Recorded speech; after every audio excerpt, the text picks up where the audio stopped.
Kasalukuyan na isinasagawa ng isang grupo ng mga barbero ang tinatawag nilang Barber on Tour sa panayam ng Bomba Radyo Kawayan kay Barber Caster. Kanyang ipinahayag na layunin ng Barber on Tour na maging daan upang mapagsama-sama ang mga barbero mula sa iba't ibang panig ng bansa.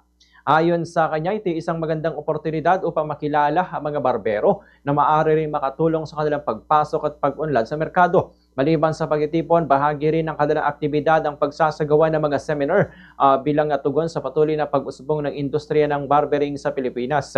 Ibinahagi rin ni Barber Caster na may tatlong pangunahing aspeto ang industriya ng barbering, kabilang ang hairdressing, barbering and modern barbering.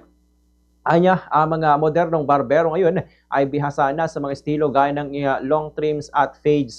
Sa bawat gupit na kanilang isinasagawa, isinasaalang-alang nila ang shape ng mukha, texture ng buhok, at iba pang physical features ng kliyente upang mapaganda ang resulta ng gupit at mapataas ang kumpiyansa ng kliyente sa kanilang sarili. Sa kasalukuyan, isa sa mga pinakapopular na hairstyle ay ang paper fade na patok sa mga kliyente. Kanito ang bahagi ng pahayag ni Barber Caster.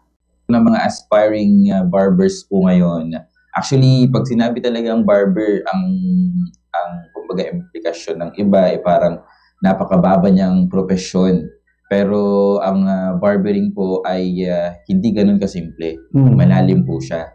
At maganda siyang, kumbaga, sabihin na natin kung naghahanap ka talaga ng pangkabuhayan, lahat naman tayo lalo na sa lalaki. Sir Akay, araw-araw talagang may nagpapagupit based on my experience po. Alos araw-araw may nagpapagupit. And based sa mga kumbaga business na research na nakita ko na, nabasa ko na, isa ang hairstylist or hairdressing sa mga business na hindi ganun nalulugi. Dahil nga service siya, hindi man siya, araw-araw may nagpapagupit. At sa lahat po ng nag-a-aspire na maging barber, wag po kayong mag-hesitate. Ang pinaka-advice ko po sa inyo, sumama po kayo sa mga barber seminars. Marami pong ngayon, platform para makapanood ka ng mga tutorials. Available po ngayon.